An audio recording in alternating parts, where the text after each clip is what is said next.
de bénédiction dans les lieux élevés. C'est Dieu m'a béni. Oh, oh, oh. Mon Jésus m'a béni. Mon Jésus m'a béni.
Alléluia.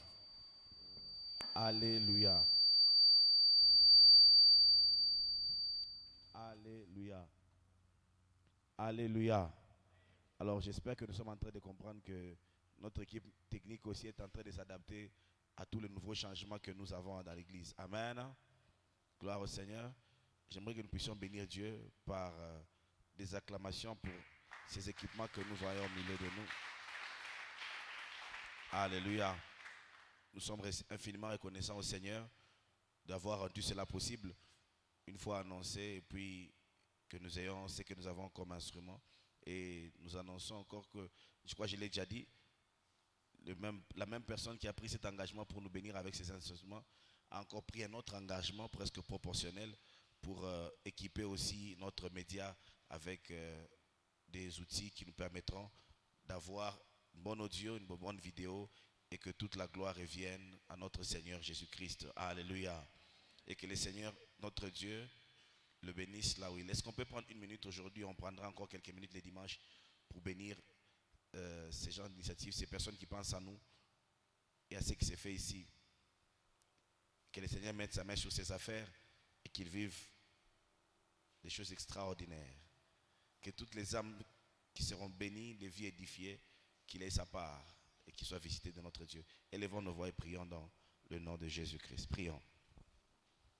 Merci Père de bénir le frère David. Merci pour cet élan de libéralité que tu as mis dans son cœur pour être une bénédiction pour nous. Nous sommes infiniment reconnaissants Père pour cette expérience que tu nous donnes en cette nouvelle saison. Et là nous reconnaissons encore ta main. Visite-le, établis-le, qu'il sache qu'il a semé dans une très bonne terre et qu'il en récolte au centuple. Au nom de Jésus-Christ, Amen. Amen. Amen. Waouh. On bénit le Seigneur pour cela. Alors, nous allons passer sans plus tarder à notre jeudi de discipolat. Il y a des frères bien et certains assistants pasteurs qui vont intervenir pendant 7 à 10 minutes. S'il vous plaît, les temps. Soyez précis et concis. Et c'est un nouveau concept. Ils vont s'échanger et ils vont nous partager un tout petit peu, un petit résumé, un petit concept sur le livre de Genèse. Sans plus tarder, nous allons inviter le frère Sylvain. Est-ce que vous avez un micro là-bas? Il y a un autre micro? Oui, le frère Sylvain, pendant qu'on lui remet le micro, lui va intervenir de Genèse chapitre 1 à Genèse chapitre 11. Le thème qui lui a été donné, c'est le commencement du monde et des peuples, n'est-ce pas? Voilà. Alors, brièvement, il va avancer. Chacun aura son style et progressivement, nous allons adapter à un style commun parce que c'est une nouvelle expérience en tant qu'Église. Amen. Est-ce qu'on peut bénir le Seigneur et on accueille le frère pendant qu'il s'approche?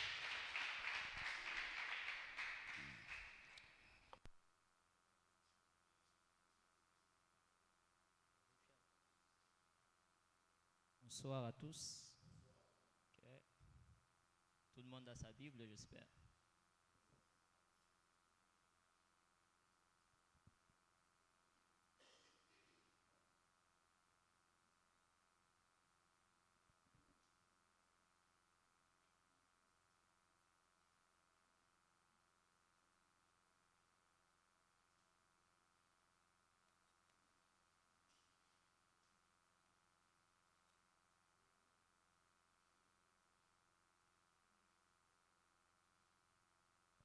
Ok, on a tous notre Bible.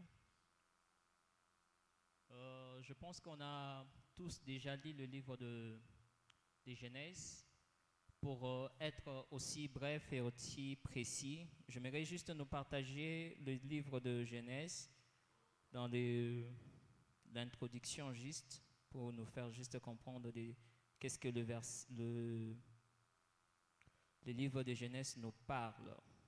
Donc, quand on commence à partir du chapitre 1, nous savons tous déjà que le livre de Genèse, c'est un livre qui a été écrit par Moïse. C'est Moïse l'auteur. Ça, nous le savons tous. Alors, à partir du verset, qu'est-ce que j'ai dit? À partir du premier chapitre, chapitre 11, on est en train de parler de la création jusqu'à la famille d'Abraham, là où l'histoire commence. Ce que nous devons retenir, c'est que du verset 1 à verset 2, on est en train de nous parler de la création. Quand on voit je suis en train toujours de parler des versets. Comprenez-moi, ça fait longtemps que je parlais. Je vais essayer un peu de m'habituer. Ok, je suis en train de parler du chapitre. Quand on prend chapitre 1 jusqu'à chapitre 2, on nous parle de la création. On nous parle de comment Dieu a créé toutes choses, comment ça a commencé, comment Dieu a créé les eaux, tout ça. Quand on prend à partir du chapitre 3, on est en train de voir comment maintenant l'homme là est en train de chuter. Quand on prend le chapitre 4, on voit comment le monde est en train d'évoluer avec la méchanceté, avec tout ce qu'il y a eu. Avec le peuplement, on est en train de nous parler de tout. On voit ça jusqu'au chapitre 6. Quand on entame le chapitre 7, on est en train de voir comment est-ce que le monde est en train d'évoluer. On arrive au chapitre 10, il y a quelque chose qui m'a beaucoup intéressé. Au chapitre 11, là on est en train de nous faire voir la tour de Babel. La tour de Babel, comment Dieu comment les hommes se sont mis d'accord. Ils se sont mis d'accord, ils se sont dit nous allons construire. Pourquoi? Parce que les hommes étaient en accord. La seule leçon que j'ai retenue pendant tout ce temps-là, quand j'ai médité et quand je lisais aussi les livres de Genèse, c'est que l'union fait la force. Mais l'union sans Dieu dedans, ça ne fait pas la force. Ça fait la rébellion. Parce que quand on est unis pour quelque chose sans la volonté de Dieu, vous allez comprendre qu'au début, quand Dieu a commencé à créer des histoires, la Bible dit que quand il a tout créé, il a dit quelque chose qui était important. Il a dit tout était bon. Et Dieu a constaté que tout était bon, alors il s'est reposé. Mais on voit maintenant que les hommes se sont mis d'accord. Ils ont dit qu'on va créer un tour. On va aussi s'ériger. L'objectif principal, ce n'était pas qu'ils puissent atteindre Dieu, non. L'objectif, c'était qu'il ait quelque chose de grand, que la tour là soit pour eux un Dieu, qu'ils commencent à adorer ces dieux-là. C'était ça l'objectif enfin. L'objectif, ce n'était pas comme on nous parle souvent que l'objectif, c'était pour qu'ils puissent construire une tour qui va jusqu'au ciel pour qu'ils commencent à voir Dieu. Non, non. L'objectif, c'était que cette tour-là soit pour eux un Dieu. Parce qu'à l'époque, vous devez comprendre que le monde venait que de commencer. Et il n'y avait pas encore de construction. Et ces bâtiments-là devraient devenir pour eux un Dieu pour eux. C'est la raison pour laquelle Dieu, quand il va venir, il va les disperser. Dieu est tellement intelligent. Il a fait quelque chose de compliqué. Il n'est pas venu, il ne les a pas tapés. Aucun fléau ni quoi, il a juste changé de langue. Celui-ci parle anglais, l'autre parle Chiluba, l'autre parle Lingala. Il commence, donne-moi la brique. Celui-ci répond la même chose mais dans une autre langue. Ils n'arrivent pas à s'entendre. Là, ils ont compris que Dieu était merveilleux. Et à la fin du chapitre 11, là, on nous parle de la famille d'Abraham. Nous tous, on connaît la famille d'Abraham. C'est juste ces quelques petites leçons que j'ai à maintenir. Il y a tellement beaucoup de leçons, mais le temps qui m'a été donné ne va pas me permettre de commencer à parler du chapitre 1, chapitre 2. Je pense que c'est un peu ça le message un peu conçu que je peux apporter pour l'instant. Ok, on peut applaudir. Alors, je peux avoir l'autre chair, s'il vous plaît? L'autre chair, si je peux l'avoir. Comme ça, tu restes là. On t'avait demandé d'être à la barre. Amen. Hein? Le but, c'est de cultiver seulement l'amour des Écritures. Alléluia. Il faudrait qu'on soit une église qui est quand même attachée aux Écritures. Il ne faudrait pas commencer à quitter avec les idées que mon pasteur avait dit. Et c'est comme si ton pasteur devient les substituts de la Bible. Amen. C'est bien d'aimer les enseignements de son pasteur. C'est très bien de nous apprécier. Ça nous encourage dans la foi et dans le bon travail que nous faisons pour le Seigneur. Mais c'est encore mieux lorsque chacun de nous peut défendre sa foi avec sa Bible. Amen. Hein? Où chacun de nous a des repères. Et il dit, même si mon pasteur n'a rien dit, mais le Saint-Esprit m'a dit, ou Jésus m'a dit dans sa Bible. Alléluia. Gloire au Seigneur Jésus. Est-ce qu'on peut applaudir le Seigneur Jésus, le Seigneur Jésus? Alors, juste quelques questions pour le frère du chapitre 1er au 11e chapitre. Parce qu'il doit parler du commencement. Et c'est quoi encore la partie qui suit? Le monde et le peuple, n'est-ce pas? Le commencement du monde et du peuple. Alors, quelqu'un a une question? Parce que nous avez demandé de lire Genèse. Du 1er chapitre au 11e chapitre. En lisant, il se peut que tu aies des questions et des préoccupations. Alors, si vous avez une question, levez la main s'il vous plaît. Vous avez 1 ou 2 minutes, vous allez poser. D'accord, rapidement. Donnez-lui le micro. Non, non, non, non. Je ne choisis pas. On donne le micro et on est vraiment relax, on est en famille. Hein. Aide-moi à saluer ton voisin, dis-lui, nous sommes vraiment en famille. C'est comme ça que grandissait, il partageait la parole de Dieu. Il n'était pas très comme si on était à la guerre, non. On partage la parole de Dieu, on s'édifie, on grandit dans la petite connaissance de Dieu et puis voilà. Et vous savez, je vais vous dire l'une des raisons pour lesquelles je me suis laissé conduire par le Saint-Esprit et accepter qu'on ait des moments comme ça. Avant que je n'aille faire mes études en Chine, j'étais déjà en train de faire l'œuvre de Dieu. Et j'ai prêché l'évangile. Mais malheureusement, lorsque je lisais la Bible, je la lisais pour prêcher aux autres. Du coup, toutes les fois que j'ouvrais la Bible, je dis, ça doit être Samy. Ah, pas les trésors. Oui, maman Judith. Voilà, tu vois, ça c'est Trudon. Donc quand je lisais la Bible, en fait, je lisais des prédications pour les gens. Jusqu'à ce que le jour où je suis parti en Chine, aide-moi à dire à ton voisin, est-ce qu'on est ensemble? Amen. Hein? Jusqu'à ce que je suis parti en Chine, j'ai rencontré quelqu'un. Il s'appelait Matanda, il est de la Zambie. Un homme humble, c'était le responsable de la chorale. Un homme humble, loin.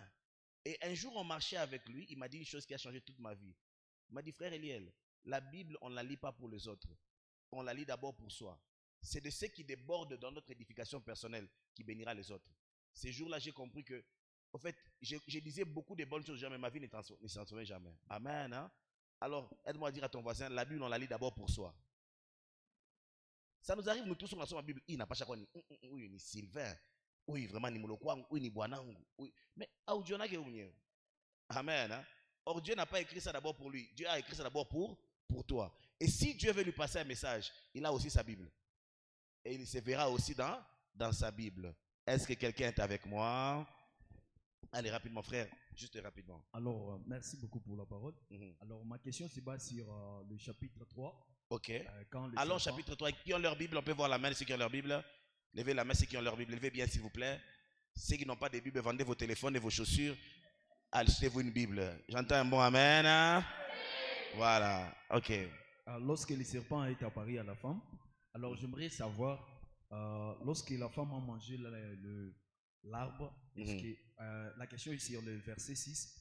La femme vit que l'arbre était bon à manger et agréable à la vue, et qu'il était précieux pour ouvrir l'intelligence. Elle prit de son fruit et en mangea. Elle en donna aussi à son mari qui était auprès d'elle. Alors quand le serpent parlait à la femme, est-ce que Adam était près d'Ève ou Adam était quelque part d'autre? Parce que la Bible nous dit, la femme en mangeant et en donnant aussi à son mari qui était auprès d'elle. Alors, j'ai voulu avoir un peu un éclaircissement. Ok, question notée. Une autre question. La question, on la répète. Quand la femme recevait, elle a mangé le fruit sous l'instruction du serpent. Où était Adam? C'est ça la question, je pense. Voilà. Bonsoir. Deux questions et puis on passe, oui. Alors, ma question se trouve au chapitre 6. Le premier passage, la Bible dit lorsque les hommes eurent commencé à se multiplier sur la surface de la terre. Allez, je vais sauter pour prendre carrément le verset 2. Il dit les fils des dieux virent que les filles des hommes étaient belles. Je vais savoir, le fils des dieux là, c'est qui? Le deuxième volet de ma question, c'est quand Dieu dit mon esprit ne restera pas à toujours dans l'homme. Alors, je vais savoir, avant, le Saint-Esprit était dans l'homme jusqu'à ces jours que Dieu se décide ou comment? Ok. Et, je m'excuse, notez toutes ces questions. On ne répondra pas nécessairement à toutes les questions aujourd'hui et maintenant. Amen. Hein? Et je crois que la prochaine session, on va donner des réponses parce que la parole de Dieu est très sensible. Il ne faut pas commencer ce qu'on ne peut pas bien finir.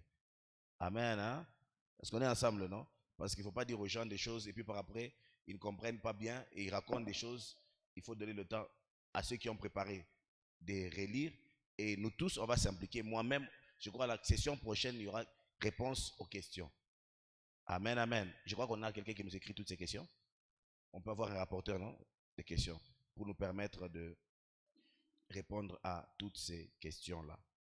Alors, on a reçu 2 questions sur la portion du premier chapitre. Je vais tenter d'y répondre prochainement en faisant le résumé général du livre moi-même. Alléluia. Est-ce qu'on peut bénir le Seigneur pour le frère? Amen. Et c'est très important. Tout est dans la parole de Dieu. Amen. Hein? La parole de Dieu est complète. Alléluia. Mais il faut seulement la comprendre et se laisser instruire par le Saint-Esprit. Alors, nous invitons rapidement le frère Lambert qui, lui, va venir exposer dans 6, 7 à 10 minutes maximum de Genèse chapitre 12 à 18. Il y a d'ailleurs très peu de chapitres. 6, 12 à 18. Bienvenue, frère. Frère Sylvain, tu as entendu les questions? Hein? Bonjour à tous. Et j'aimerais aussi dire, tous les assistants pasteurs, vous êtes concernés à toutes ces questions. Donc, ce n'est pas un travail, ce n'est pas une personne qui veut démontrer aux autres qu'il connaît tout. Amen. Hein? Aide-moi à dire à ton voisin, l'église, on s'édifie. Voilà, ce n'est pas un jeu de qui connaît tout, en train d'enseigner tout le monde. Amen. Hein? Ce n'est pas un esprit de triomphalisme. Alors, quand on est pasteur, on doit être donné à la parole, prêt à enseigner. Donc, on va travailler toutes ces choses et instruire l'église sur ces choses. Voilà, avancez. Ok. Ma portion, moi, c'est tout simplement, je commence du Genèse chapitre 12 au Genèse chapitre 18, ce n'est que 6 chapitres. Alors, les thèmes que je traite, c'est tout simplement Abraham, le père de la nation. Alors, de manière sommaire et synthétique pour aller plus rapidement, je commence par le verset 12 et à partir du verset 12, le livre de Genèse se concentre spécifiquement et éventuellement sur un seul homme, un seul individu qu'on appelle Abraham. Et à cette époque-là, on l'appelait Abraham. Alors, au Genèse chapitre 12, tout simplement, le récit du Genèse chapitre 12, le chapitre 12, on décrit principalement le récit de la paix d'Abraham par l'Éternel. On voit tout simplement qu'Abraham a été invité par l'Éternel à quitter son lieu de patrie, donc un fief qui lui était confortable, pour un lieu inconnu, avec tout simplement la seule promesse de Dieu. Et ça, c'était vraiment quelque chose à soulever. Et on voit aussi le récit tout simplement d'Abraham en Égypte, où il a été sollicité par la famine à pouvoir se réfugier en Égypte et où il a tout simplement compromis un peu sa foi en s'arrangeant avec sa femme sur une identité qui était fausse. Et qu'est-ce qu'on retient tout simplement comme leçon en lisant le récit de Genèse chapitre 12? On retient premièrement la première question, la toute première leçon, ce qu'on retient, c'est que le parcours de la foi, bien la vie de la foi n'a aucune logique humaine, n'a aucune logique mathématique. On ne comprend pas tout au fait et on ne comprendra pas tout au fait. Le parcours, la vie de la foi est comme un peu aveugle. Et la deuxième leçon qu'on peut en tirer, c'est que c'est une question de foi et pas une question de famine. C'est à l'instant d'Abraham, lorsqu'il s'est retrouvé menacé par la famine en Égypte, menacé par la famine, il était obligé d'aller se retrouver en Égypte. Et pour lui, c'était une question de famine, mais en réalité, pour Dieu, c'était une question de foi. Et Abraham a échoué au test de la foi. C'est pourquoi tous ensemble, Pierre vivante, apprenons à interpréter le bien et le mal de nos vies comme étant des questions de foi le plus souvent. Alors, troisième chose qu'on retient, c'est qu'une promesse est une promesse. Bien qu'Abraham se retrouve en Égypte,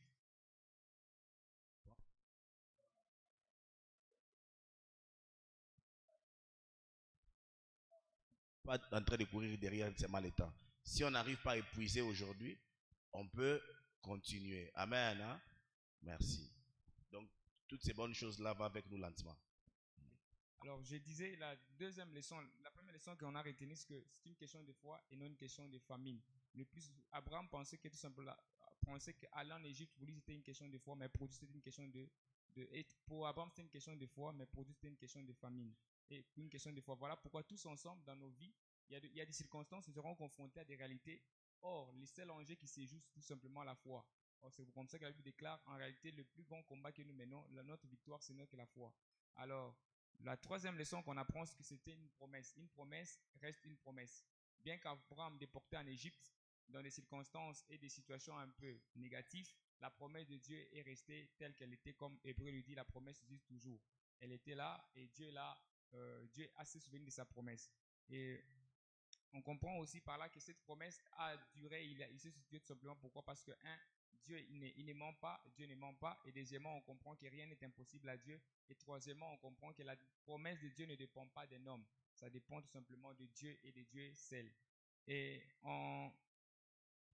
dans Genèse chapitre 13 et Genèse chapitre 14, de manière condensée, Genèse 13 et 14, on décrit premièrement la séparation d'Abraham et de Lot. Ils étaient confrontés à une insuffisance de terre. Ils étaient obligés à l'amiable de se séparer. Et deuxièmement, on décrit aussi le sauvetage de Lot. Lorsqu'Abraham a appris tout simplement qu'il y avait une attaque et que Lot a été capturé, il a mobilisé ses hommes et ils sont allés tout simplement délivrer Lot. Et on comprend aussi, il y a aussi l'apparition d'un homme qu'on appelle Melchisedec. C'était un personnage un peu illicite de la Bible, qu'on appelle comme une figure, un type de Jésus-Christ, une figure un peu de Jésus-Christ. Et de Genèse 13 et 14, quelles sont les leçons que nous pouvons en tirer? La toute première leçon, c'est que, il faut fuir le mal. Il faut fuir le mal. À l'instar de Lot, qu'est-ce qu'on comprend? Si nous associons avec des fauteurs de troubles, on finira tout simplement et éventuellement par un jour on finira éventuellement, si nous associons aux fauteurs de troubles, ils nous causeront d'éventuels troubles aussi à nos tours. Ce que Lot a fait, il s'est réfugié à Sodome et à Gomorrhe. Un jour, ces gens-là lui ont aussi causé des troubles dans sa vie. Et deuxièmement, qu'est-ce qu'on retient de ces récits? C'est que éviter le mal n'est pas synonyme d'ignorer notre responsabilité de combattre le mal et d'aider ceux qui sont pris au piège. Et là, on voit c'est l'attitude qu'Abraham avait. Bien que Lot a été emprisonné, Lot était dans une situation un peu bizarre, Abraham a pris la responsabilité de combattre le mal et d'aider ceux qui étaient pris au piège. Voilà pourquoi il était intervenu pour délivrer son neveu. Et au troisième, on comprend que Dieu était un enseignant patient. Il a enseigné Abraham à travers les échecs en Égypte. Il a aussi enseigné Abraham à travers ses victoires dans des batailles. Et Genèse 15, 16, 17 pour citer, je résume le tout. Dans ces 4 portions des Écritures, vraiment, on décrit tout simplement les promesses renouvelées à Abraham. Il est arrivé à un temps très avancé de sa vie. Il a senti le poids de sa mortalité et de l'impuissance humaine. Il a commencé à se lamenter et Dieu est venu renouveler sa promesse à Abraham. On a vu tout simplement aussi, cette portion décrit aussi la solution que Saraï la solution que Saraï a envisagée lorsqu'il a senti, il a vu la vulnérabilité de sa chair, la vulnérabilité de l'homme. Il a proposé à son mari Agar, sa servante. Et puis on a aussi relaté l'alliance renouvelée où Dieu est venu. Il s'est défini à Abraham. Il dit: je suis l'Éternel de Dieu Tout-Puissant. Il a rebaptisé son nom. Il a changé son nom d'Abraham à Abraham, de Saraï à Sarah. Et il est venu aussi tout simplement pour étendre les promesses qu'il avait faites à Abraham au verset 12. Il est venu les étendre à toute sa postérité. C'est comme ça qu'il a dit ça: je finirai par le faire. Je serai fidèle même à tes descendants, à l'instar d'Isaac, de Jacob, de Joseph. Et qu'est-ce qu'on retient dans ces leçons-là? La première des choses qu'on retient, c'est que nous sommes sauvés par la foi. Nous sommes tous sauvés par la foi. C'est comme ça qu'il est écrit, c'est à cause de sa foi, sa foi lui a été imputée comme justice. Nous sommes tous sauvés par la foi. Et deuxièmement, nous comprenons que nous y arriverons par la foi aussi. Non seulement on est sauvé par la foi, dans la vie, dans les parcours de la foi, nous y arriverons par la foi. Abraham, bien qu'il était âgé, impuissant dans son corps, il a cru et il s'est attendu à Dieu et sa foi l'a sauvé. Nous y arriverons aussi par la foi. Donc malgré les hauts et les bas, Dieu a éventuellement fait de lui un serviteur fidèle. Donc il est arrivé par la foi. La troisième leçon qu'on comprend, c'est que la manière de Dieu a toujours été la bonne. La manière d'agir de Dieu a toujours été la bonne et la parfaite. Il se peut que dans la vie, il y a des inconsistances. Il se peut que dans la vie, des fois, on est tenté de pouvoir substituer les méthodes de Dieu par les méthodes humaines. Mais j'aimerais vous assurer, Abraham a compris que la méthode de Dieu est la meilleure. Et il a fini par dire, cet homme est plus intelligent. Et en Swahili, on dit, et quatrièmement, on dit, il s'est attendu aussi à Dieu. On a compris tout simplement la leçon qu'il faut s'attendre à Dieu. Abraham s'est attendu à Dieu malgré les hauts et les bas. Et qu'est-ce que j'aimerais tout simplement nous dire comme leçon? C'est que malgré que les temps vont s'écrouler, les difficultés vont s'écrouler, Abraham lui s'est attendu à Dieu. Alors, pierre vivante, cette histoire d'Abraham doit nous faire réfléchir d'une seule chose. Ne comptons plus les jours, ne comptons plus les heures, mais comptons sur les promesses, sur la certitude des promesses de Dieu, car elles finiront par s'accomplir. Voilà un peu ça les condensés. Merci beaucoup. Alléluia. On reste un peu là. S'il vous plaît, quand on vous pose une question, chacun note ses questions. Hein? Chacun note ses questions. Et une idée m'est traversée la tête pendant que j'étais là. Une très très bonne idée. Une très très bonne idée. C'est que ce que nous allons faire, c'est que toutes ces exposés qu'ils ont fait et les leçons à tirer, les disciples là va nous aider à saisir ça et disponibiliser ça à tout le monde. Est-ce que c'est une bonne idée? C'est bon, non? Comme ça, il y aura des réponses, il y aura des questions et puis il y a des résumés. Ça nous permet d'enrichir notre connaissance biblique. Si nous sommes d'accord, on peut faire ça ensemble. Amen. Hein? Alors, il y a beaucoup de choses à dire ici. C'était intéressant. C'était vraiment intéressant. Wow. Alors, quelques questions, s'il vous plaît. Ok, le micro rapidement. Il a exploité de Genèse 12 à Genèse 18. J'étais richement béni. Richement béni. Richement béni. Amen, l'église. Amen. Alors, moi, je voulais juste savoir, je vais résumer, pas inverser, mais ce que le frère Lambert a parlé. Il a dit que lorsqu'Abraham était avancé en âge, sa femme lui a poussé d'aller prendre une autre femme. Alors, moi, à chaque fois que j'entends des débats par rapport aux gens qui disent qu'Abraham lui-même était le père qui a marié plusieurs femmes, est-ce qu'en parlant de ces versets, de cette histoire, est-ce que Dieu encourage-t-il la polygamie aux enfants de Dieu? Ok. Est-ce que Dieu encourage la polygamie? Parce qu'Abraham a été proposé par Agar d'avoir une autre femme et Abraham est parti. C'est une bonne question, n'est-ce pas? Ouais. On va écrire ça, on va y répondre. Et ça va aussi figurer dans nos syllabus qu'on va remettre sur la synthèse du livre de Genèse. Une autre question? La deuxième question est où?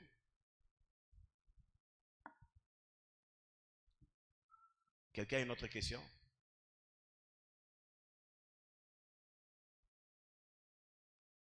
Amen.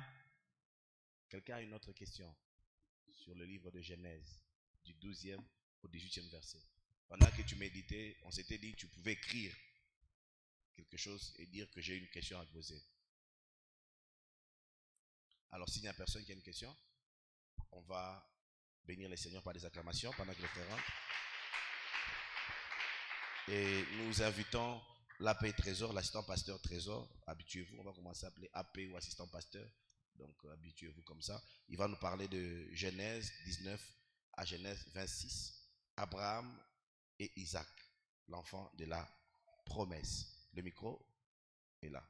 Ok. Pendant qu'il s'approche, bénissons le Seigneur.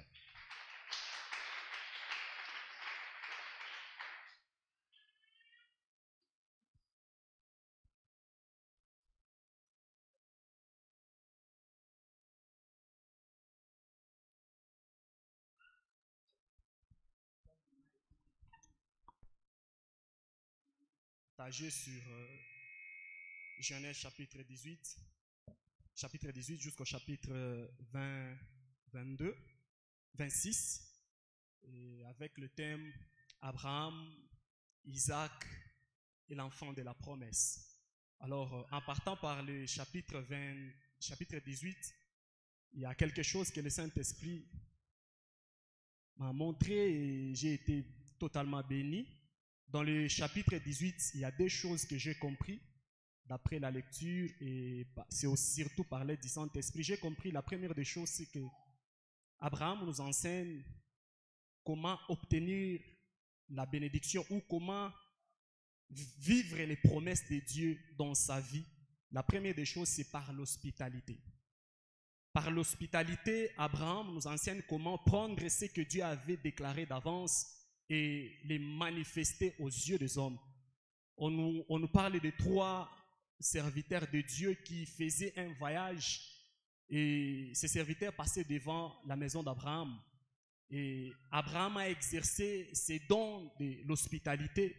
C'est comme s'il était dans le Nouveau Testament, lui qui était de l'Ancien Testament, exerçait déjà les choses qu'on nous a enseignées dans le Nouveau Testament. Et Hébreu nous parle aussi de cette partie, comment il faut exercer l'hospitalité, car certaines personnes ont logé, Hébreux chapitre 13, certaines personnes ont logé les anges dans leur maison. Mais Abraham a logé plus que les anges, il a logé même Dieu lui-même dans sa maison. C'est pour cela que j'aimerais encourager à quelqu'un d'être hospitalier. À chaque fois que tu es hospitalier, bien aimé, il n'y a aucune, et voulais-je dire, personne ne peut investir et regretter sa façon d'investir dans les autres. Personne ne peut investir et regretter ce qu'il a investi dans quelqu'un d'autre. Tu ne peux jamais perdre le peu des choses que tu donnes aux autres. Tu ne peux jamais perdre la manière dont tu reçois les autres dans ta vie et dans ta maison. Aussi longtemps que tu es hospitalier, sache que tu es en train de déclencher les bénédictions et les promesses de Dieu sur ta vie. Et la deuxième des choses que Abraham nous enseigne dans ces chapitres, toujours 18, Abraham nous enseigne l'art de l'intercession. La Bible nous dit comment Abraham intercédait pour son neveu Lot. Abraham nous enseigne que aussi longtemps qu'on n'a pas encore vu la chose s'accomplir, on peut prier pour une seule chose même plusieurs fois. Abraham a parlé de Lot à plusieurs reprises à cet homme. Au chapitre, si vous pouvez prendre à partir du verset 19 jusqu'au verset 29. Abraham était en train d'intercéder pour Lot. Plus de 5 à 6 fois où Abraham parlait de le même sujet, il demandait l'intervention de Dieu dans la vie de Lot. Ça, c'est ce qu'on appelle l'art de la prière. Aujourd'hui, nous sommes pressés quand on demande quelque chose aujourd'hui à Dieu et demain, on est dans une autre chose. Pendant que la première des choses qu'on a demandé, ce n'est pas encore accompli. Mais Abraham nous enseigne comment prier, comment on peut demander quelque chose à Dieu. Aussi longtemps que Dieu n'a pas encore donné ce que tu as besoin, tu peux rester sur le même sujet, sur le même requête de ta prière. Je vais sauter le chapitre 19, je me dirige tout droit vers le chapitre 21. Dans le chapitre 21, on nous parle comment l'Éternel s'est souvenu d'Abraham et de sa femme Sarah. Et la Bible nous parle même de l'âge quand Abraham avait eu son fils Isaac. Permettez-moi de rentrer un tout petit peu dans le verset 12 que les frères Sylvain et les frères Lambert en ont parlé. Dans le chapitre 12, on parle comment Dieu est apparu à Abraham avec tant de promesses et Abraham a eu cette vision de quitter. Et Dieu lui a dit, je ferai de toi le père des nations. Je te donnerai des nations et personne ne pourra les compter. C'était déjà à l'âge de 75 ans et 70 ans, les Français des Belges, Abraham quitte la maison de son père. Mais dans le chapitre 21, vous voyez, Dieu se souvient maintenant de toutes ses promesses quand Abraham avait 100 ans. Ici, qu'est-ce qu'Abraham nous enseigne? Abraham nous enseigne la patience. La patience, c'est une plateforme pour obtenir les promesses de Dieu. Lorsque nous sommes patients, sachez que c'est le chemin vers la destination. La patience, c'est comme un pédagogue vers la réussite. La patience, c'est comme un tuteur vers le succès. Sans la patience, la vision n'a pas de vue. Sans la patience, personne ne peut vivre sa vision. Bien aimé, là où il y a le manque de patience, il y a la perte de vision. Là où il y a le manque de patience, personne ne peut aboutir, personne ne peut voir, personne ne peut toucher ce que Dieu lui a parlé d'avance. Au milieu de nous, il y a des gens que Dieu leur a parlé avant peut-être de commencer quelque chose dans l'œuvre de Dieu. Dieu t'avait dit, tu seras, tu deviendras. Mais croyez-moi, sans la patience, tu n'y arriveras pas à vivre ces choses. Nous devons être patients d'après tout ce que nous avions entendu, d'après tout ce que Dieu nous a parlé. Ici, nous voyons, Abraham a été patient pendant 25 ans. C'est à l'âge de 100 ans qu'il a obtenu ce que Dieu lui avait dit à l'âge de 70 ans. Et c'est très important d'être patient. Et dans les dans le chapitre 22, on nous parle de quelque chose qui est très important pour moi, qui m'a beaucoup béni, du parti qu'on m'a donné d'intervenir. Pour moi, c'est la meilleure des parties. Ici, on nous parle de l'adoration. Abraham nous enseigne l'adoration n'est pas une option pour Abraham.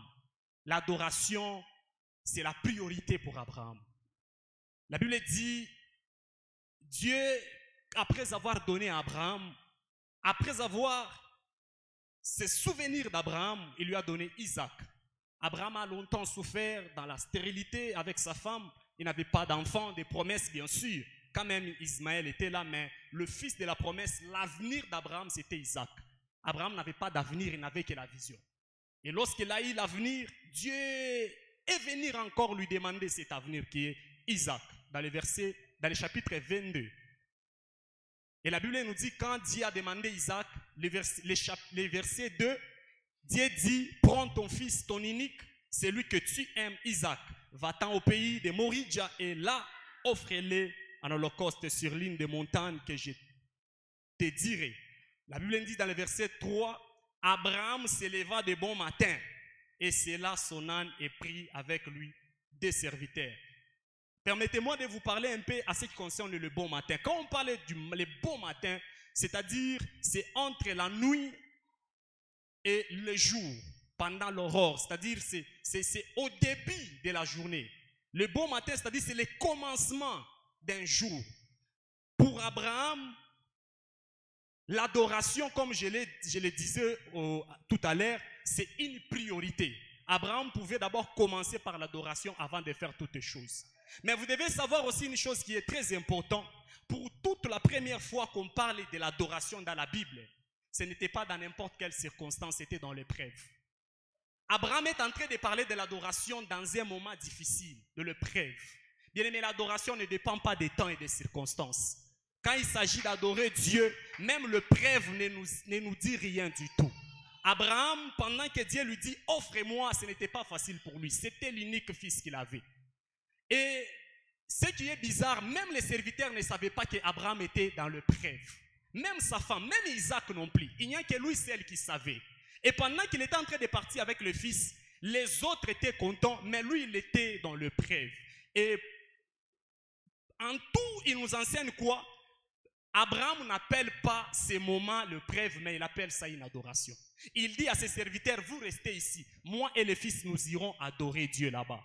J'aimerais interpeller à quelqu'un au milieu de nous. Aussi longtemps que tout va bien toujours dans ta vie, crois-moi, tu n'es pas encore un vrai adorateur. Aussi longtemps que tout va bien chez toi, crois-moi, tu n'es pas encore un vrai adorateur. On reconnaîtra que tu es un vrai adorateur, c'est lorsqu'il y aura ça ne va pas chez toi, mais tu te mets à louer Dieu, à élever Dieu. Tu te mets à venir dans la présence de Dieu pour le servir. Tu te mets à venir donner tout de toi dans la présence de Dieu. C'est lorsqu'il y a ça ne va pas dans ta maison, mais tu prends le pain que tu as, tu viens offrir à Dieu. C'est ce qu'on appelle l'adoration. Alors j'aimerais finir avec la vie d'Isaac. Isaac nous enseigne un fils fidèle et attaché à son père. La Bible nous dit, pendant qu'Abraham montait à la montagne, Isaac marchait ensemble avec Abraham. Isaac, c'est le type de fils qui est tout le temps avec le père. J'ai lu l'histoire du père d'Isaac. Il a eu un temps, il a quitté la maison de son père. J'ai lu l'histoire de fils d'Isaac. Ils ont eu un temps, ils ont fui la maison de leur père. Mais Isaac, c'est le type de fils qui sont restés dans la maison du père jusqu'à la mort de son père. Même quand il s'agit d'aller chercher une femme, ce n'était plus Isaac qui était parti. C'est les serviteurs le plus anciens qui étaient partis chercher la femme d'Isaac. Isaac était resté dans la maison du père. Isaac, c'est le type de fils qui sont là pour travailler dans la vision du père. La première des fois que Isaac a quitté la maison de son père, c'est quand Abraham était mort. Isaac est allé aussi faire un tour quelque part dans la maison d'Amalek. J'aimerais dire à quelqu'un, soyons de la race d'Isaac. Les gens qui ont la vision du Père, les gens qui restent là aussi longtemps que le Père est encore là. Et j'aimerais juste qu'on puisse un peu nous arrêter par là. Sinon, on a beaucoup de choses à expliquer ici. Que Dieu nous bénisse. Alléluia. Alléluia. Vous savez, moi, j'ai une faiblesse. Quand c'est bon, c'est bon. Amen. Hein? Et quand la parole de Dieu me fait des choses extraordinaires, est-ce qu'on peut bénir Dieu pour ces diverses grâces que nous avons dans la maison? Wow. Est-ce que quelqu'un aussi sentait des choses? Est-ce que quelqu'un sentait des choses? Wow. J'ai commencé à penser qu'Abraham doit partir. Parce que c'est intéressant ça. Alléluia. C'est vraiment merveilleux. Et que le Seigneur bénisse abondamment la paix et trésor. Est-ce que quelqu'un a une question? Apparemment, il y a encore beaucoup de choses à dire. Maintenant, toi, quand tu lis la Bible, tu vois quoi? Demande pas ton voisin. Tout ça là qu'on dit, toi, tu étais où? Toi, tu étais où? Parce que nous tous, on a. Est-ce que combien d'entre nous on lit les livres de Genèse? Je vais d'abord voir la main. Ceux qui ont lu les livres de Genèse. Voilà. Maintenant, toi, tu étais où? Pendant que des choses comme ça s'est passé. Je me demande. Aide-moi à dire à ton voisin, frère, soyons humbles.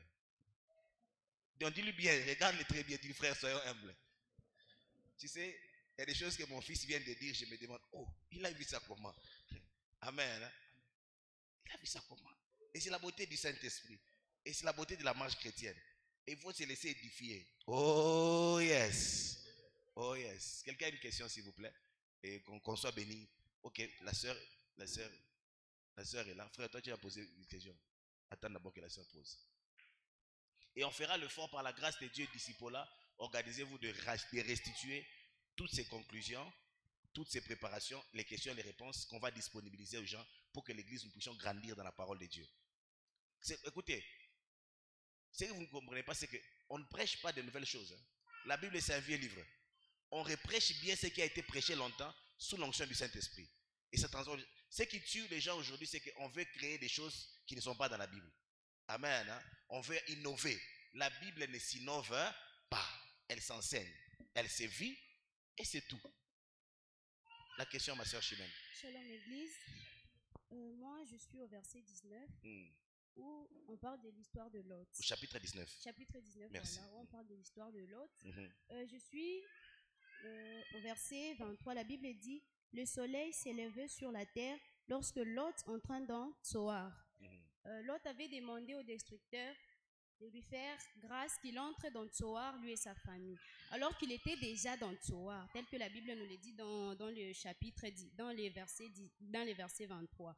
Mais si je descends un peu au verset 26, la Bible dit « La femme de Lot regarda en arrière et elle devint une statue de sel. » Ça me perturbe un peu. Ils étaient déjà dans Tsoar. Elle a regardé derrière dans le pensée, soit elle s'est tournée pour regarder derrière alors qu'ils étaient déjà dans Tsoar. C'était ça ma question, merci. D'accord, donc la question est celle-ci. Comment est-ce qu'on dit que l'autre est arrivé à Tsoar, le lieu où il avait demandé qu'il devait arriver, et on dit par contre que sa femme a été frappée de la punition qui était détournée en sel? Nous aurons la réponse. Amen. Voilà. Frère, la dernière question. Oui, ma question se trouve dans le chapitre 19, 18 et 19. Le chapitre 18 dit ceci, au verset 2. Il leva les yeux et regarda, et voici 3 hommes étaient debout près de lui. Quand il les vit, il courut au-devant d'eux depuis l'entrée de sa tente et se prosterna en terre. Et il dit, Seigneur. Au verset 19, la Bible dit, les 2 anges arrivèrent à Sodome sur le soir, et l'autre était assis à la porte de Sodome. Quand l'autre les vit, il s'éleva pour aller au-devant d'eux et se prosterna à la face contre terre. Puis il dit, voici mes seigneurs. Bon, ici, la remarque que j'ai fait, c'est, je vais savoir, Lot et Abraham ont vu le même groupe de personnes, mais quant à Abraham, il a appelé mon Seigneur, mais l'autre a dit mes seigneurs. Pourquoi? Bon, je peux dire quelque chose avant qu'on donne la réponse finale. Mais quand tu vois la reconstruction des faits, là-bas on parle de 3 personnes, ici on parle de 2 personnes. Tu vois déjà, non? Et là-bas, Abraham s'adresse, il dit mon Seigneur, bien Seigneur, il dit mes seigneurs, n'est-ce pas? Donc déjà, je ne pense pas, quand on parle de 3 et de 2, on ne parle pas des mêmes nombres. N'est-ce pas, non? C'est déjà 2 choses différentes. Or, tu vas voir bien que Abraham causait avec quelqu'un. Et la personne avec laquelle Abraham causait lui partageait certaines informations sur ce qui s'est passé à Sodome. Il y a une compréhension, ou bien en fait, une doctrine de la Bible qu'on appelle la théophanie. La manifestation de Christ dans l'Ancien Testament. Et c'est ce qu'on voit avec les buissons ardents, c'est ce qu'on voit avec Josué, avec les chefs de l'armée de l'Éternel, c'est ce que vous voyez avec Manoah, l'ange qui a entendu. Alors, dans la Bible, il y en a dans beaucoup d'endroits. On parle de Christ dans l'Ancien Testament. Et de l'autre côté, on parle de Seigneur et mon Seigneur. Donc, tu vas voir la différence. J'ai donné seulement ça pour que tu comprennes que apparemment, Abraham s'adressait au Seigneur lui-même comme la manifestation de Christ. Et les deux qui sont descendus, c'était vraiment des anges. Parce que lorsque vous allez voir l'histoire à Gomorrhe, vous allez voir qu'on demandait que ces gens sortent et qu'ils ont même frappé d'aveuglement et toute une histoire. Et cette année suivie. Amen. Vous voyez ça, on a essayé quand même. Vous voyez qu'on ne connaît pas tout, mais on essaie un peu. Alléluia. Mais la suite au prochain numéro. C'est beau de poser des questions, n'est-ce pas? Comme ça, on a une compréhension. Et il faut lire la Bible avec attention. Il faut lire la Bible avec attention.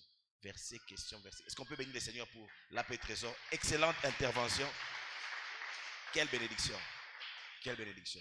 Et des choses comme ça quand on entend. Mais j'aimerais quand même dire quelque chose. J'ai béni Dieu pour les fils de Isaac, mais je veux aussi de Jacob et d'Ésaïe et des autres, parce qu'on est une église missionnaire. Amen. Hein? Alléluia. Dis à ton voisin, Alléluia. Hey. Oui, parce qu'on est une église missionnaire. Il ne faut pas que je puisse mourir comme Abraham avec Isaac tous les jours. Donc, j'aime les Isaac qui nous aident aussi à le cœur un peu, il est masse, ils nous soutiennent un peu, on est là dans des moments difficiles, mais des fois les Jacob aussi sont intéressants. Ils racontent une autre version de ton Dieu. Amen. Hein? Gloire à Dieu. Donc on bénit Dieu pour les types. Heureusement, il a dit, ce n'est pas le seul fils, c'est les types de fils. Que Dieu me donne des Isaac au nom de Jésus. Que Dieu me donne aussi des Jacob au nom de Jésus. Et des Jacob qui vont aller faire de grandes choses avec Dieu. Alors, mais on a aussi besoin d'Abraham. Hein? Des hommes qui commencent de nulle part et qui font la fierté et qui poussent loin. Alors, celui qui vient, c'est l'AP Samy, l'assistant pasteur Samy, qui va nous parler de Genèse 27, Genèse 36, sur l'histoire de Jacob. Pendant que l'AP Samy s'approche, bénissons le Seigneur.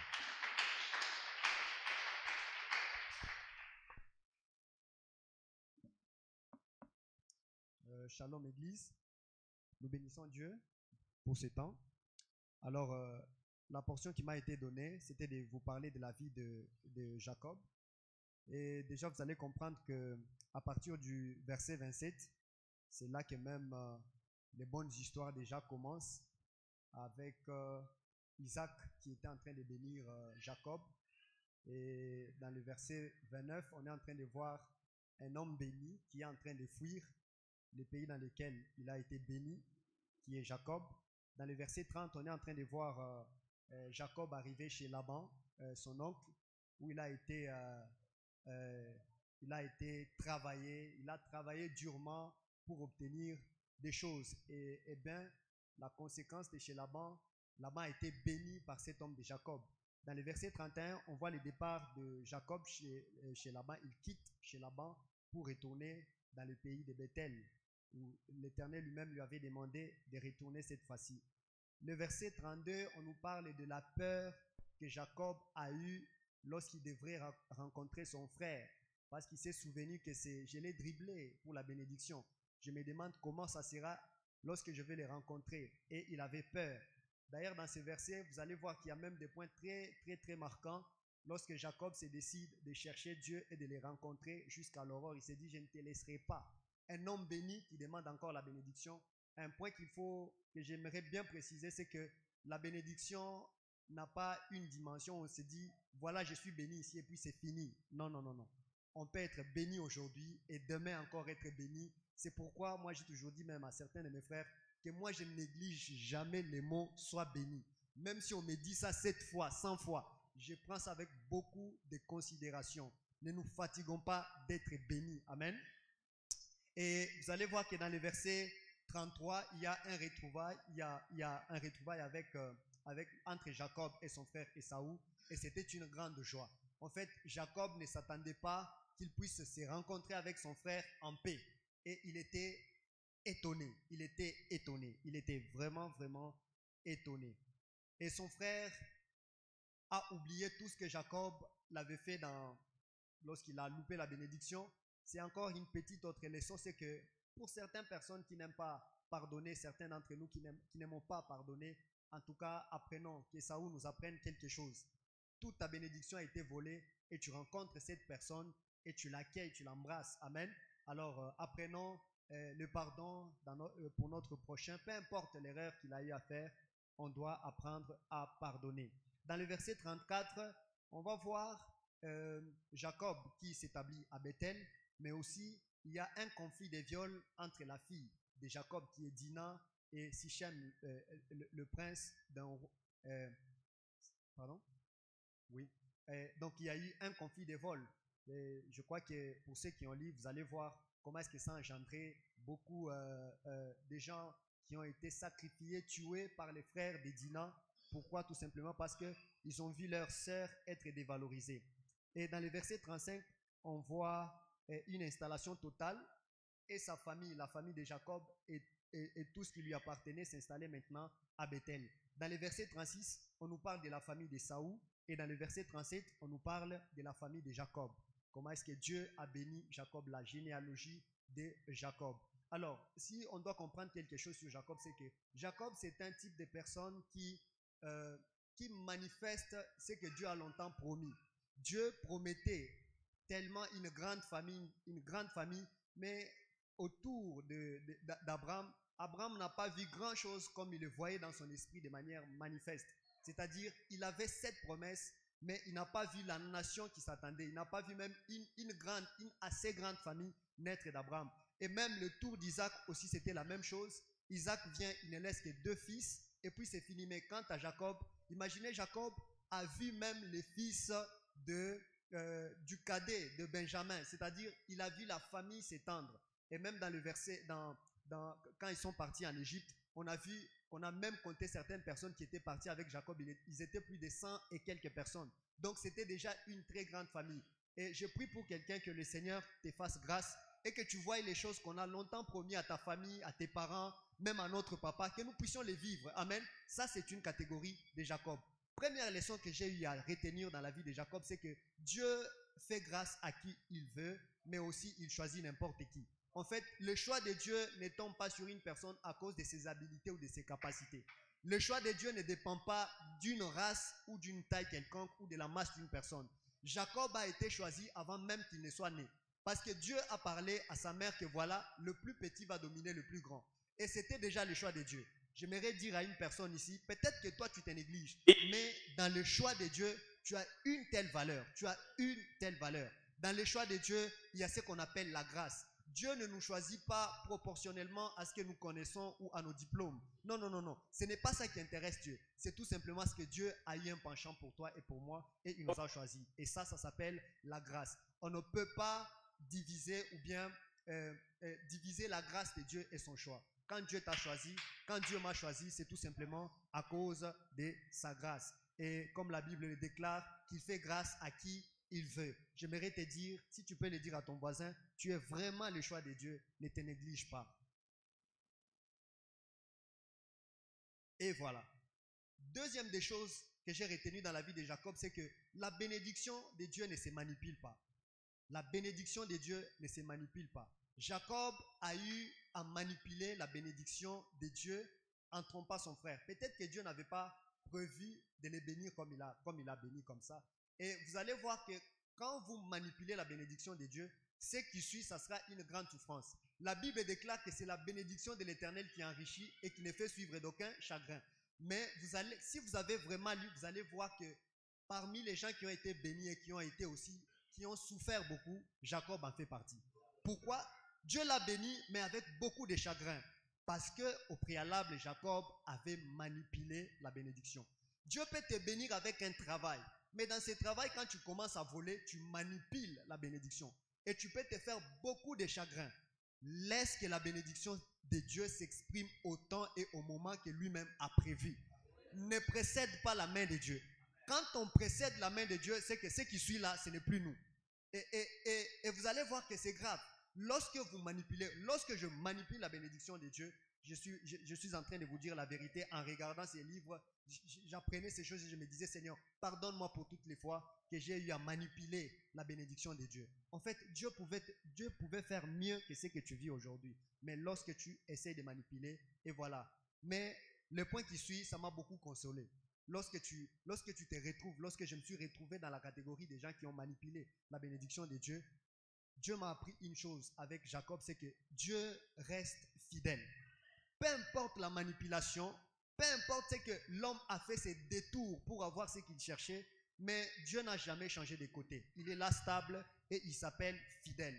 Dieu a été autant fidèle dans la vie de Jacob jusqu'au point où dans le verset 34, je crois le verset 14, et Jacob se retrouve devant, avant, quand il a séparé, il a dit, Seigneur, je me souviens que j'ai traversé ces Jourdains avec un bâton. Maintenant, je forme deux camps. Pourquoi?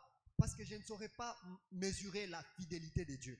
J'aimerais dire à quelqu'un, peu importe les erreurs que tu as déjà commises dans ta vie, mais j'aimerais te dire qu'il y a une personne qui s'appelle fidèle et qui t'attend et qui veut vraiment te bénir. Et même dans le moment le plus difficile, dans la mêlée où tu étais, j'aimerais te dire, il était le premier et il est le premier à t'étendre la main pour te dire, je suis avec toi, je ne t'ai jamais abandonné, et il s'appelle Dieu. Même devant Laban, Dieu a manifesté beaucoup de grâce et sa fidélité, et même quand Laban devrait changer plus de 10 fois les salaires de Jacob, mais Dieu ne cessait de se manifester comme un Dieu fidèle à sa promesse. Quand on est béni, on est béni. Amen. Mais quand nous manipulons, c'est vrai que il y aura beaucoup de chagrin, mais alors Dieu reste fidèle. Et enfin, ce que j'ai appris, le quatrième point, ce que j'ai appris sur Jacob, c'est que Jacob était un homme vraiment attaché à Dieu. Un homme vraiment attaché à Dieu.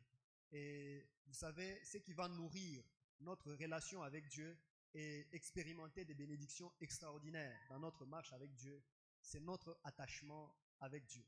Lorsqu'un homme se détache de Dieu, il a tout simplement renoncé à la bénédiction de Dieu. Lorsqu'un homme se dit, voilà, je suis suffisant, j'aimerais nous dire, nous ne serons jamais suffisants sans Dieu. Et il est vraiment impossible qu'un homme soit aussi homme, qu'il soit homme sans Dieu. En fait, l'homme a le vrai sens d'être homme lorsque Dieu lui-même est là. C'est Dieu qui fait que nous puissions être hommes. Alléluia. Et c'est comme ça que la Bible déclare que si mes paroles s'attachent en vous, si mes paroles demeurent en vous, alors là vous êtes attachés à moi. C'est comme ça que j'aimerais interpeller à une personne, regarde, veille bien sur ton attachement avec Dieu parce que ça va t'apporter beaucoup. Là où les hommes vont te maudire, Dieu parlera que non. Et même quand Laban était en train de poursuivre Jacob, Dieu l'a interpellé dans un songe, qui ne touche pas à cet homme-là, à cause de l'attachement que Jacob avait avec Dieu. Et même une partie où il dit, si ce n'était pas à cause du Dieu de mes pères, qu'est-ce que je serais devenu? C'est-à-dire, il s'est tellement donné à ces dieux-là. Et l'attachement apporte beaucoup dans la vie d'une personne. Si je peux vous parler d'un seul fruit de l'attachement, c'est que lorsqu'on est attaché à Dieu, on est tellement sûr devant n'importe quelle circonstance. C'est la sûreté. Ces hommes sont manifestés par la sûreté. Tu sais que ces problèmes peuvent venir, mais ils ne peuvent pas m'emporter. Ça va passer. Et ça, c'est ce que j'avais prévu pour nous dans ces passages. Que Dieu nous bénisse. Waouh! Waouh! Faites-moi dire à ton voisin, quelle richesse! On peut enseigner sur le livre de Genèse beaucoup de bonnes choses comme ça.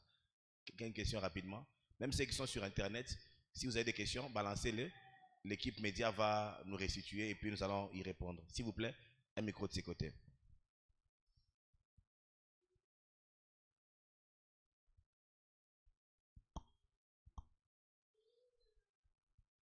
Juste 2 questions. La dernière intervention sera très brève et nous allons partir.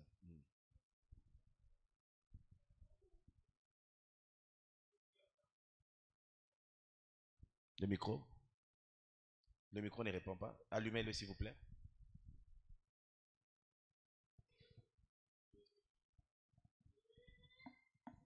Ah ok. J'ai juste remarqué que depuis Abraham jusqu'à Jacob, tous ces 3 hommes de Dieu étaient vraiment bénis, mais j'ai remarqué que leurs femmes étaient toujours stériles avant de donner naissance. Alors j'aimerais savoir, cette malédiction était liée à quoi? Ok, bonne question. Quoi? C'est une malédiction. Hein? Oui, une bonne question. Et j'y réfléchissais aussi pendant que je faisais l'étude. Hein. On bénit le Seigneur. Dernière question, s'il y en a. Il y a une question juste ici, chez l'abbé Élisée. Très rapidement, on gagne le temps très rapidement.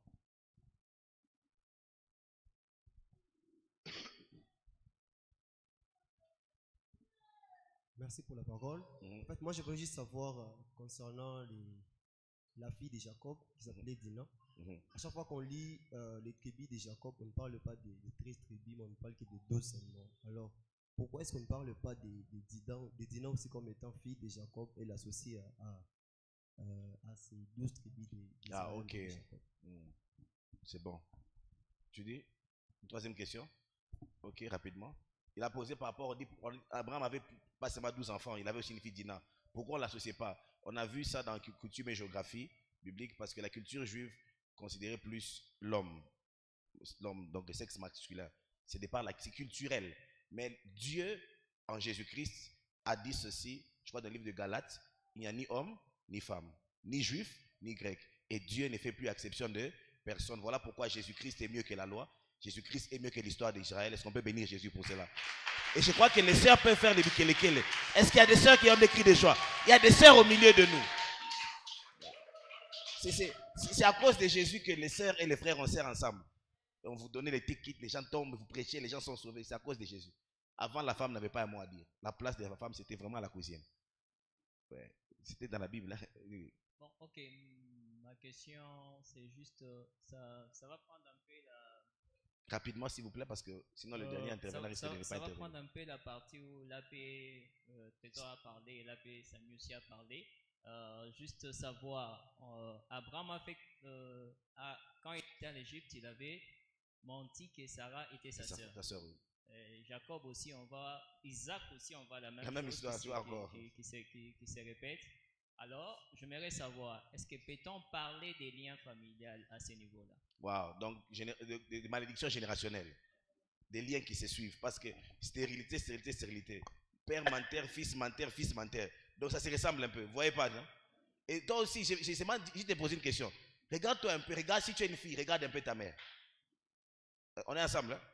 Si tu es un garçon, regarde un peu ton père. Tu risques de retrouver, ou bien si tu poses un peu l'histoire sur ton père, si tu ne fais pas attention à des choses que tu risques de commencer à dire, apparemment il y a des liens, hein. Mais on va en parler prochainement, que Dieu nous bénisse. Si tu découvres ça, tu peux aller un peu loin avec Dieu. Hein. un peu loin, un peu quand même. Sinon, tu peux refaire les mêmes erreurs plusieurs fois. Que Dieu soit béni. Est-ce qu'on peut célébrer le Seigneur pour cette grâce? Des questions? Alors, le tout dernier intervenant qui aura 5 à 6 minutes, d'être bref, avant que nous puissions partir, c'est le frère Henri Totti. Pendant qu'il s'approche, on bénit le Seigneur.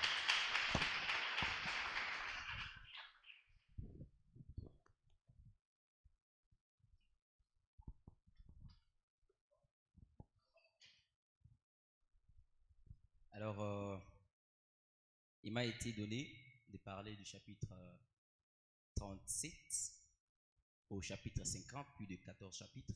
Et tu n'es pas obligé de finir parce que le jeudi prochain, on va commencer par ici et clôturer. Donc, tu as 5 minutes pour dire l'essentiel pour que tu ne puisses pas dire qu'on t'a laissé à côté. Comme tu t'es préparé, il est temps que de venir combler. Je comprends déjà ton introduction. Ok.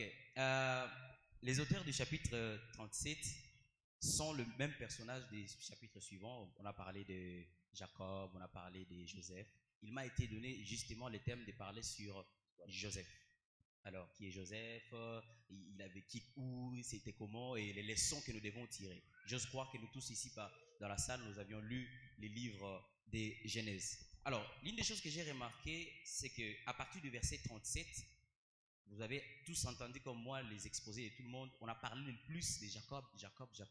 Mais à partir du verset 37, l'acteur principal devient, ou encore le personnage principal devient Joseph, le fils bien-aimé de son père.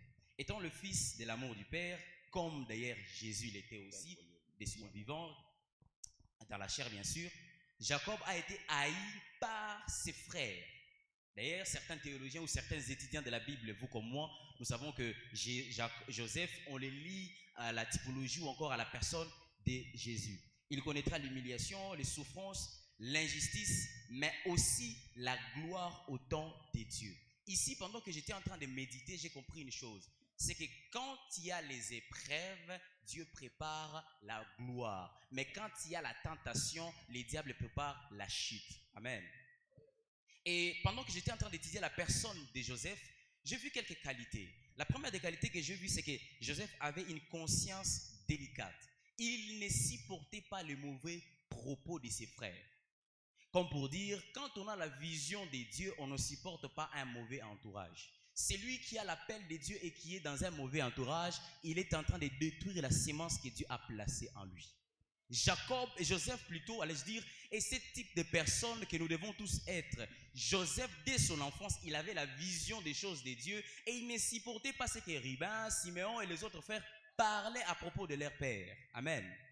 Et l'une des choses que j'ai encore découvert en fait, comme qualité de Joseph, Joseph avait la beauté morale. La beauté morale. Quelqu'un me dira, oh oui, peut-être je ne suis pas beau physiquement, je n'ai pas de beaux yeux, je n'ai pas de ceci, mais il est possible que tu développes la beauté morale. C'est quoi la beauté morale? La beauté morale, c'est le langage. La beauté morale, c'est la douceur, la pureté, la conduite. Il y a des gens ou des femmes qui ne trouveront pas de mariage à cause de leur beauté physique, mais à cause de la beauté morale. Parce qu'elle parle bien. Elle se comporte bien. Parce qu'il parle bien, il a ces contrats-là. Parce qu'il s'arrange bien à pouvoir communiquer. D'ailleurs, j'aime bien ce que mon père me dit toujours. Toi, tu as un problème avec des cimères. J'ai compris que pendant que j'étais en train de lire ces livres, j'ai compris que c'est quelque chose qu'il faut développer. Vous pouvez être moche physiquement, mais la beauté morale peut attirer la grâce de Dieu. Amen.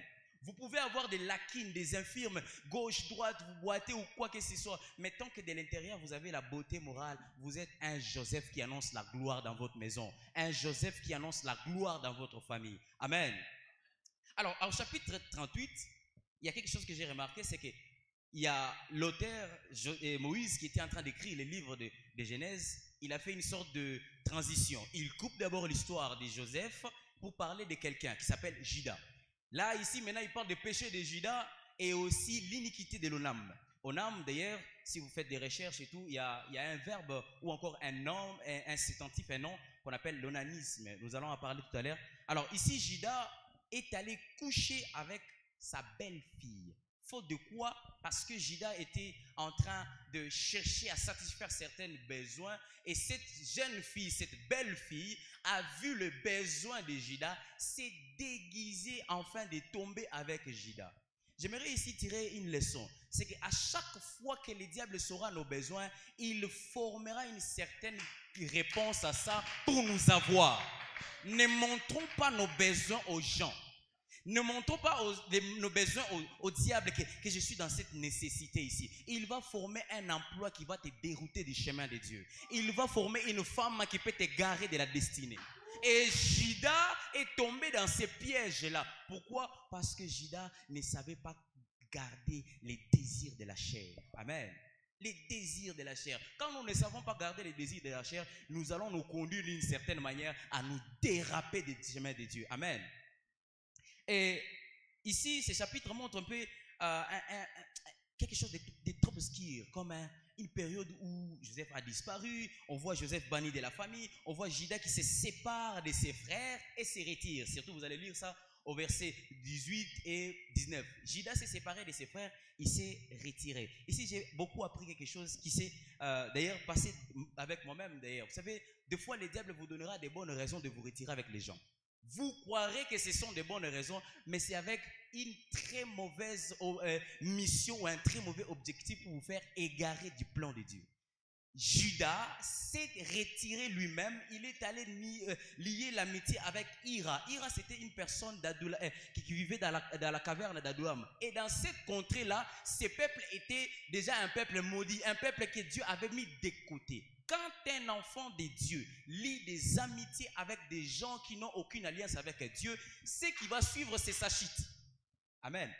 Et c'est ça que le livre de Genèse est en train de nous enseigner. Très rapidement, je vais voir aussi Onam qui a commis une bêtise ou encore un péché. Qu'est-ce que Onam a fait? Dans l'ancien temps, il y avait une loi qu'on appelait les léviras, c'est-à-dire, il n'y avait pas d'histoire d'inceste, un frère et une sœur peuvent s'épouser, il n'y a pas de problème. Alors, la femme ici, la belle-fille de Juda, venait de perdre son mari. Pour faire vivre la descendance, il fallait qu'un frère de la famille puisse aller à l'acte avec cette fille ou cette femme afin de pouvoir préserver la descendance. Alors, au âme de ce qu'il était, il est allé avec cette femme, mais il a décidé de placer sa sémence, permettez les termes, par terre pour ne pas donner la descendance à son frère. Ici, j'ai tiré quelques leçons. La leçon est qu'il arrive de fois qu'on lit des amitiés par intérêt. Onam s'est satisfait lui-même, mais il n'a pas voulu donner l'héritage à son frère. Il y a certaines personnes qui viennent dans votre vie pour se satisfaire de leurs propres intérêts, mais aucun héritage vous hériterez d'eux. Ces genres de personnes, mettez-les de côté. Mettez-les de côté. Onam n'a pas voulu donner l'héritage à son frère qui était déjà décédé. Très rapidement, au chapitre 39, nous parlons maintenant, l'auteur Moïse veut maintenant nous faire rentrer dans l'histoire maintenant de Joseph, cette fois-ci avec une nouvelle casquette qui est de la souffrance. On voit la souffrance et la fidélité de Joseph. Ce chapitre montre, 1, l'esprit d'un vrai serviteur malgré les conditions. Premièrement, Joseph était dans des conditions très précaires, c'est-à-dire des conditions qui ne permettent même pas de louer Dieu, qui ne permettent même pas de servir Dieu. J'aime bien ce que l'abbé Trésor a dit. Il a dit, l'adoration véritable se laisse voir lorsque nous sommes dans des conditions où on ne peut même pas adorer. Ici, Joseph se retrouve en prison. Faute de quoi? Il n'avait rien commis comme bêtise, il n'avait rien fait. Il se retrouve là-bas, mais il reste fidèle à son Dieu. Il reste attaché malgré les conditions. La deuxième des choses que j'ai remarqué dans ce chapitre 39, c'est les témoignages de Joseph. Peu importe la crise, les souffrances, les tentations dans lesquelles vous serez, gardez et ayez un bon témoignage. Ce n'est pas à cause du manque de l'argent qu'on apprendra que tu es devenu prostitué. Il ne faut pas que ce soit à cause du manque de l'argent qu'on apprendra que tu es devenu mendiant. Peu importe les conditions dans lesquelles tu te retrouveras, sois comme Joseph. Aie un bon témoignage. Que le monde ne dit pas, oh, à cause du manquement de l'argent, cet homme a touché au gris-gris. À cause du manquement de l'argent, cette femme cherche des hommes qui sont comme ça. Et ainsi de suite. Amen. Et la troisième des choses que j'ai remarqué dans ce passage, c'est la victoire sur les péchés. Vous allez lire ça dans Genèse chapitre 39, le verset 18, je vais rapidement. Ici, Joseph a été tenté. Vous savez bien, mieux que moi d'ailleurs, en lisant les livres, la femme est venue, elle a proposé des choses, je veux, et tout ça. Pourquoi? Pour que Joseph puisse tomber avec elle. Mais une chose qui m'a beaucoup béni ici, c'est que Joseph s'est tenu ferme. Il n'a pas lâché à cette tentation. Vous savez ce qui s'est passé là-bas? La tentation équivaut à la primature. C'est que le niveau de la tentation que nous avons détermine le niveau de gloire que Dieu est en train de nous préparer. Joseph devait vendre la primature à cause d'un plaisir de 5 minutes. Oh, combien nous les jeunes, nous vendons toute une grande destinée à cause d'un petit plaisir de 4 minutes. Ici, Joseph a regardé une belle femme. Vous savez, une femme d'un homme qui a beaucoup d'argent, ce n'est pas une femme qui est moche. Elle est belle, elle est bien ornée, elle sent très bon. Elle arrive devant un Joseph que tu es. Elle se propose, mais je déclare que toi, tu ne tomberas jamais dans ces pièges. Et la quatrième des choses, la dernière chose que j'ai trouvée dans ces passages ici, c'était l'essence même de cette épreuve de Joseph à pouvoir tomber. Pourquoi Dieu voulait passer Joseph dans cette épreuve ici avec cette femme? Alors Dieu a placé Joseph en prison ou encore dans ces circonstances, dans ces conditions pour accomplir un service beaucoup plus important et utile à son élévation. Quand Dieu veut t'élever, il s'apprête à te mettre dans l'épreuve. Amen. Que Dieu nous bénisse. Apparemment, moi j'ai un problème avec ta manière d'applaudir Dieu. J'ai un sérieux problème. Waouh. Alors, s'il vous plaît, les questions sur ceci, vous allez, même si vous avez des questions, c'est pas grave. Voyez le frère Lambert, il va enregistrer même sur Internet pour gagner notre temps. Amen. Hein? Quelqu'un a été richement béni? Quelqu'un a été richement béni? Donc Dieu peut faire ça dans beaucoup de gens comme ça. Aide-moi à dire à ton voisin, regarde les droits dans les yeux, dis, sois humble. Donc quand tu prêches ici, tu crois que toi tu connais tout. Jusqu'à ce qu'on te parle de Joseph. On t'explique des trucs bizarres. Mais ça marche. C'est pas une minute. Chacun d'entre nous peut répondre à cette parole selon ce qu'il a entendu. Comment est-ce qu'il a été instruit? Une minute seulement. Je sais que Dieu t'a parlé de plusieurs manières. Réponds-y par la prière. Il doit y avoir un Jacob ici, un Isaac ici, un Joseph ici, un Abraham ici. Il y a quelqu'un qui est peut-être au commencement dans la création et tu viens de seulement dire, Seigneur, j'apprécie ce que tu fais. Touche-moi ici. On a parlé de la beauté morale. Ouh. Donc quelqu'un peut être beau de figure, vilain moralement. Donc les gens n'ont pas envie d'être à côté de toi. Tu es toute belle, tout beau, mais tu ne donnes pas envie de te fréquenter. D'autres n'ont pas de beauté, d'éclat physique, mais ils ont la beauté morale, ils attirent. Wow. Quelle profondeur dans la parole de Dieu. Seigneur, donne-nous ces choses. Que ta parole soit vraie, qu'elle transperce, qu'elle travaille, qu'elle porte du fruit. Et que Satan puisse être détruit par la puissance de ta parole dans nos vies. Nous la déclarons puissante, prêchée, expliquée, déclarée dans toutes ses formes. Et qu'elle accomplisse tes objectifs dans ton église. Au nom puissant de Jésus. Tu nous as parlé, tu continueras à nous parler et tu vas nous instruire davantage au travers de ces moments intenses. Au nom de Jésus, amen. Quelqu'un a apprécié ces temps de discipline. Aide-moi à dire à ton voisin, pendant qu'il est en train de préparer son offrande, dis-lui, apparemment 2024 s'annonce terriblement, terriblement.